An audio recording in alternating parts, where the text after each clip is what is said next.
The Ultimate Iron Man, the hardest and most restricted game mode in old school RuneScape.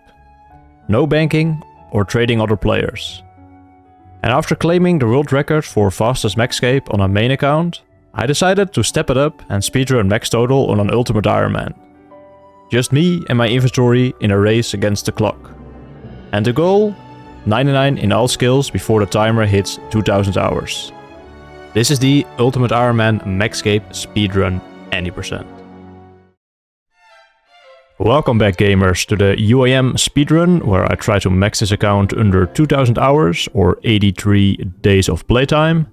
And last episode we finished arranged with the magic chinning method and are now 728 hours into the run, so around 36% of the way. And in this episode I want to start and finish the mining grind.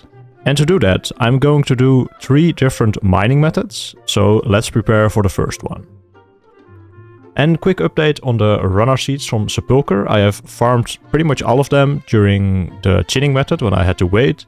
So now we have over 3.2k runners that we can make into prayer potions later on. So that is quite a bit of Herblore XP already, but that is at least most of the farming for now out of the way. But as you know by now, you can't just do something on UIM before doing 7 other things first. I need to complete the Karamja Heart Diary to do one of the mining methods. And for that I need to kill a major in the fight caves. But those only show up at wave 31, so ideally I just complete the whole cave so I don't waste extra time. And that way I can get a fire cape that I need anyway. But ideally I would also like to do that on a Slayer task for an extra 37k Slayer XP. But I still have a Dagonot task from when we went to Rex and my points are looking kinda grim, but I'm going to unlock the Tzhaars anyway and try to get a task. Since I also need to get a task from Tzhaar for the Karamja Heart Diary where we got 100 combat for the last episode, so I would need to complete my Dagonot tasks anyway. I definitely need some more practice with this Dagonot barraging, but for now I only had to kill like 50, so that is the task done. So hopefully we can get a Tzhaar task soon, because the points are not gonna hold for long. Alright, gonna grab one from Tzhaar first, so I can tick off the diary step. And hopefully he can give me Tzhaars. Aye, steel dragons, no! I think I can do some level 3 Slayer strats for this to still finish this task. Yeah, okay, luckily this works. If I just attack 1 tick later on my Iron Man than I was attacking with my main, that was attacking with magic, then I still get like half the XP because the game thinks I did the last hit or something. And after that I went to Steve because he has a higher chance of assigning Tzhaars overall, but he gave me Iron Dragons and then Elves, so yeah, I was not too happy about that. But luckily after that I got some Bloodvelds and I was still on Ancient, so I could just barrage those quickly in the Catacombs. Got a couple Superiors as well, so the XP per hour was actually pretty good on this task. And from the Superior I also got 72 Slayer. And then I went back to Steve after the Bloodvelds with literally 100 points to my name. And he actually gave me the Tzhaar task, so yeah, I was over the moon.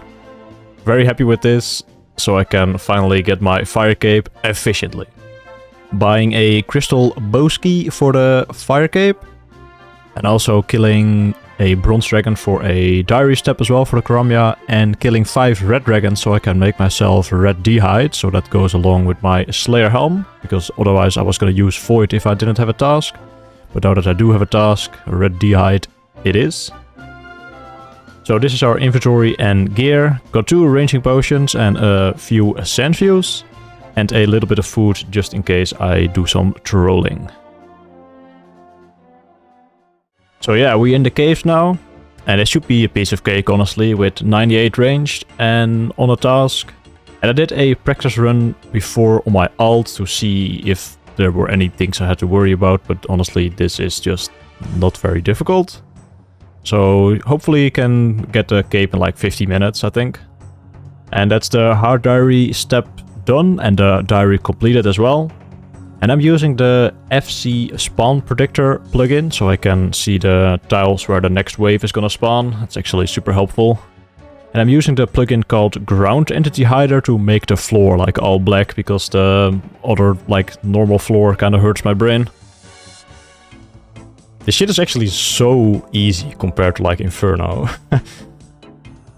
Like I know this is very old content, but you just basically can't die during the waves here. Like the monsters have such low max hits that you just cannot die.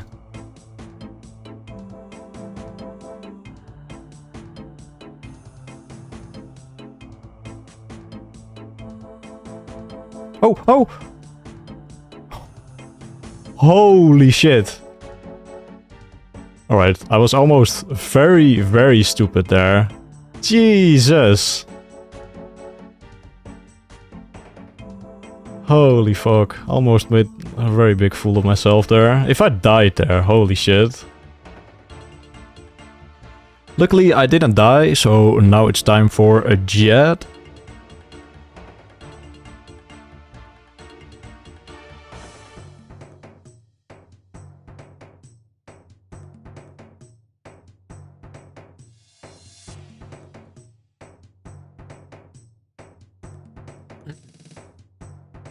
Very nice, that is Jet defeated, 25k Slayer XP.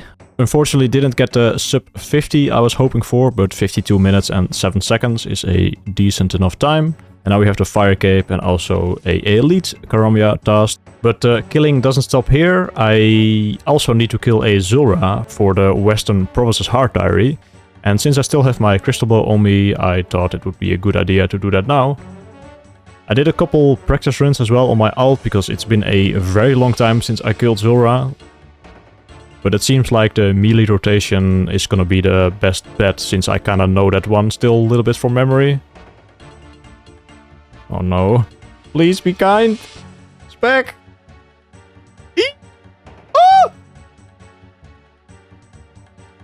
Hopefully I don't have to go down to 1 HP while being poisoned on the UIM while I kill this thing. So let's see how it goes for the real deal.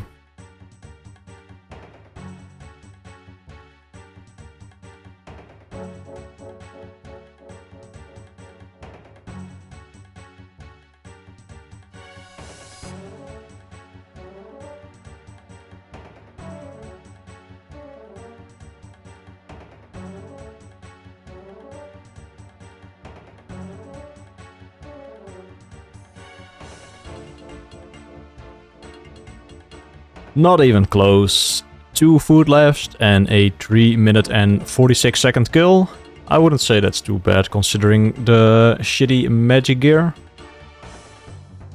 So now we can finally start working on some more mining now that we have all the diary things out of the way.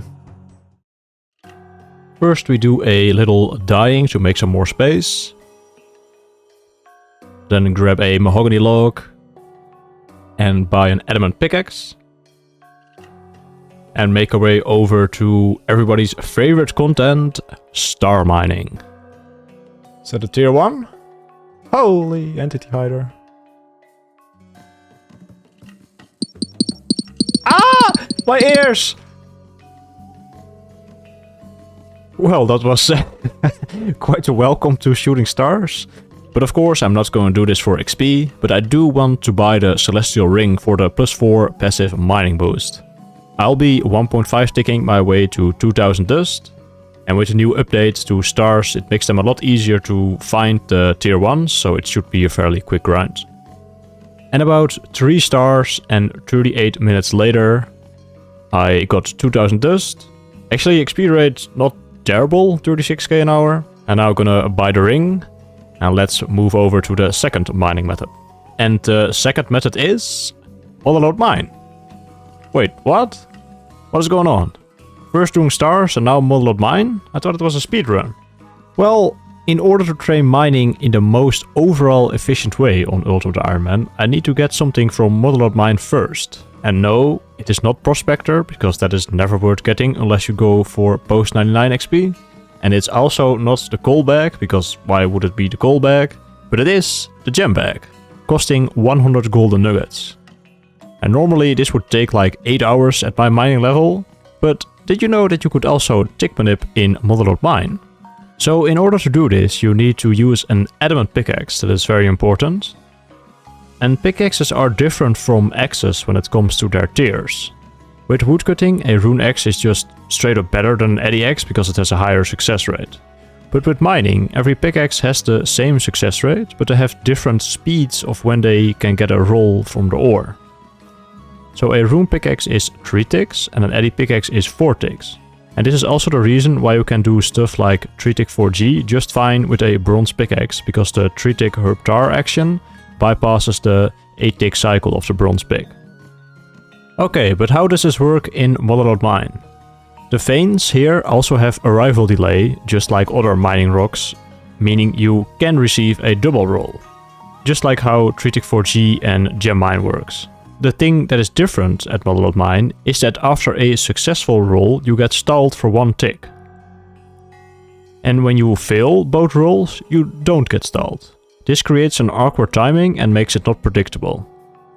But this is where the 4-tick cycle of the eddy pickaxe comes in. You still always want to do the knife log after tick 3. Basically, you should always expect the rolls to fail so you can instantly move again. But if you do succeed, your character doesn't begin the knife log action because you are stalled for a tick. But if you just keep clicking the next vein, you will still be on cycle because of the 4-tick eddy pickaxe. And you could also just only move on a 4-tick cycle with the eddy pickaxe, even if you fail a roll. But the knife log is just 1 tick faster after failing compared to the eddy pickaxe. And I would recommend using Visual Metronome or Visual Ticks plugin for this if you're gonna do like the 4-tick eddy pickaxe thing, and set the timer to 4 on those plugins. And once my inventory is full, I run to the deposit thing, and then to save run energy I walk alongside the ore to the sack, and I have an alt managing the water wheel, so it's always running in this world. And of course, since I'm a UIM, I do not get to keep any of the ores, and while I'm walking back to the mining spot, I drop my ore and repeat. And first hour done at 47.6k XP per hour, and I got 24 golden nuggets in that hour, so if this RNG keeps up with the golden nuggets, I should be like done in 4 hours. Alright, bit over 4 hours now. I gained 216k mining XP, so like 4 hours and 20 minutes. At 50k an hour, which is actually higher than I ever got like on my main at Motherlode mine, I think. And I got up to level 75 mining. So hopefully this is the last inventory. I need 2 more nuggets. Hey, actually got 2 nuggets from this inventory. So can buy the gem bag now real quick. And now we can actually start getting the bulk of our mining XP.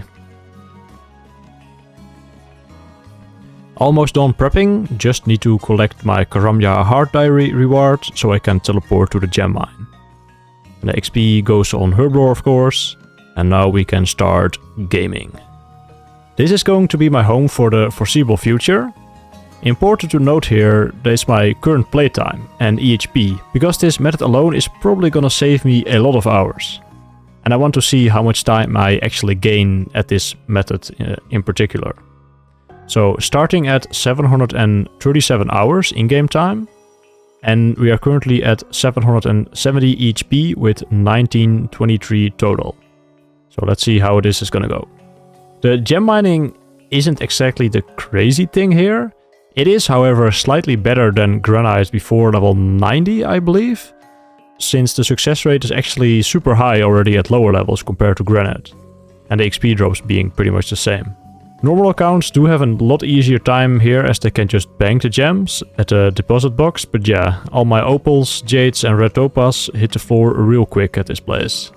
Which makes it actually kinda more click intense than granite, since I have to also like turn the camera and stuff. But I am able to store 60 of each of the regular gems in my recently acquired gem bag. The rocks here do not give an equal amount of them though. Sapphires being the most common, of course, at 1 in 14.22. Emeralds and rubies are 1 in 25.6, and diamonds being 1 in 32. So the sapphires will pretty much always fill up first. So once I have 60 in the bag and almost a full inventory, I teleport to Piscarilius and steal some artifacts while chiseling the gems that I got in my gem bag for some juicy zero-time crafting XP.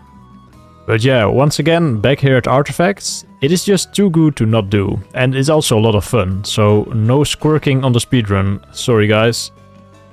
But I am looking to release an Artifacts plus multi-skill guide before Leagues is going to start, so for those who are picking current, make sure to check that out so you don't mess up the guard lures.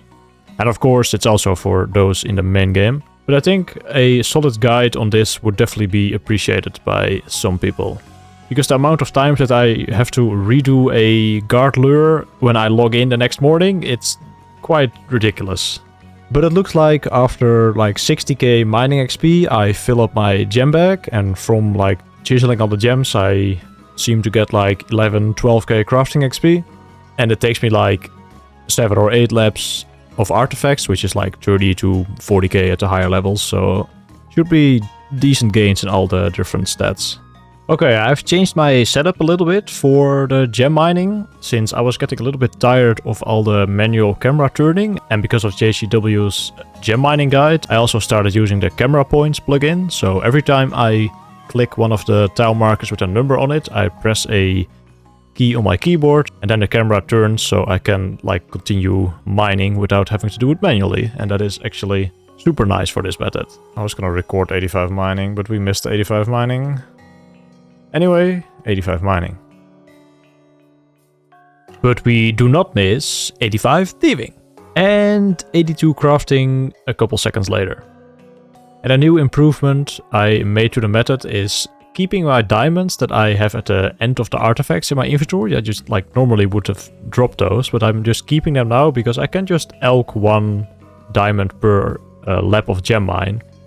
Like when running from the last to the first rock, I just about have enough time to elk 1 diamond. So that's an extra 1200 GP. So that's probably gonna add up big time over the duration of this skill.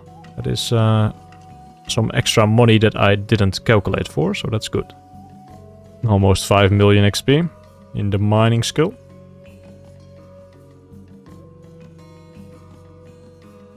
There we go, 5 big ones. And there is 90 mining, and I've turned the level pop-ups back on because it just looks so much better, so we'll probably keep those on for the rest of the series. I keep my main account in the mine when I'm doing the artifacts to try to keep my world, because it's quite popular to do gem mining recently. Doesn't always work, but the amount of people teleporting in here to get to Duradel or do mining kinda surprised me. It is nice to see the support in game though, thank you guys. And occasionally some guy teleports in here after doing a Slayer task and then just sees all the red topaz ground items text on the floor, and they just cannot resist the Dutch urge to pick up all the gems for like 10 minutes. And there was even a guy who went back to the bank to grab his full graceful instead of bandos and then continued looting. It's pretty wholesome to see. And of course there's also people botting gem mining. And there was this one account that was really weird. After he mined a rock, he would insta-tree tick to the next one and also do it like perfectly. But if I mined the same rock before him that he was going for with his tree ticking, the account would just break and sit there until the rock spawned again the next lap. And then break again if I mined his rocks again. Very weird. Hope he gets the smoke soon from the anti-cheating team. Anyway, let's cue the skilling montage to make some real gains.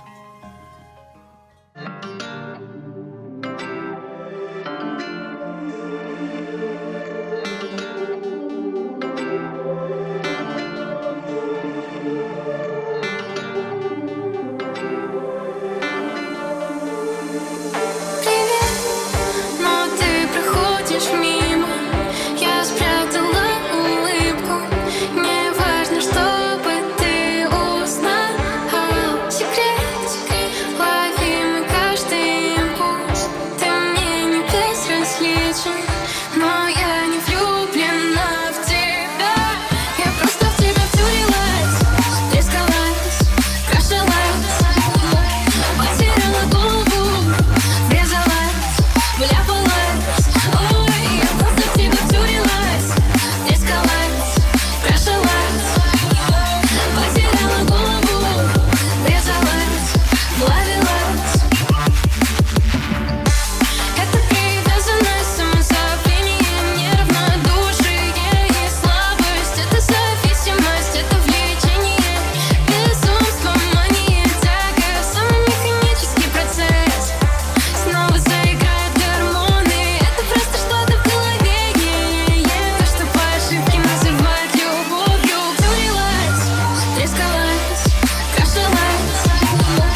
Alright, how epic was that montage? Sorry, but I think that was just my best work yet. Hope you guys enjoyed it. But anyway, we are very close to being done with gem mining. My goals were to get at least 87 crafting and 94 thieving, or close to 94 thieving, from doing all the gem mining. And I'm currently 5k away from 87 crafting and a couple 100k of 94 thieving. And I think with the gems I have in the gem bag right now, I should be able to get 87 crafting, so let's do that. It's always weird to finish like a skilling grind that you have been doing for a while, even though I didn't really enjoy like the gem mining that much. I kind of was over it after I got like level, I don't know, like 92 or something. I was like, man, I'm not there yet, and I don't know, I actually kind of struggled for the first time a little bit with a method on the speedrun. But now that I'm like doing the final laps of artifacts, I don't know, I will probably miss it, but it's always a weird feeling to finish something. And there we have it, 87 crafting. We can now craft the light orbs, which are pretty decent crafting XP for like 0 time with the rest of our thieving. Because the main reason why this gem mining was so good is like pre-87 crafting you can only make the lantern lenses, and those are not that much XP per molten glass. So that is why the gems were like way better to do, but once we have the light orbs, this method is not like super crazy over EHP, and it's probably better to do sand mining and granite alongside thieving with glass blowing. So let's take a look at the time spent here at the gem mine and artifacts. We started at 737 hours in game and 770 EHP. And we are now at almost 851, so it's like 113 hours that I spent here.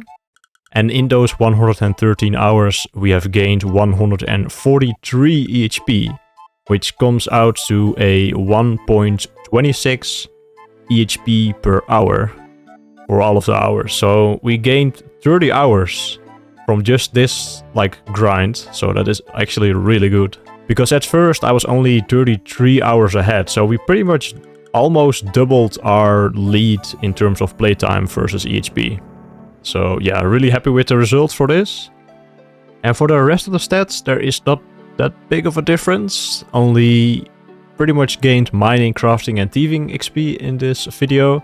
So we gained 24 mining levels, 13 thieving, 7 crafting and a couple levels in like Slayer, Magic and Prayer.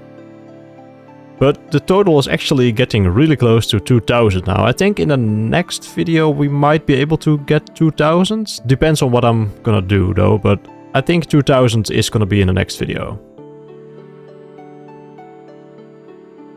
And we are currently 63 hours ahead of the playtime in terms of EHP.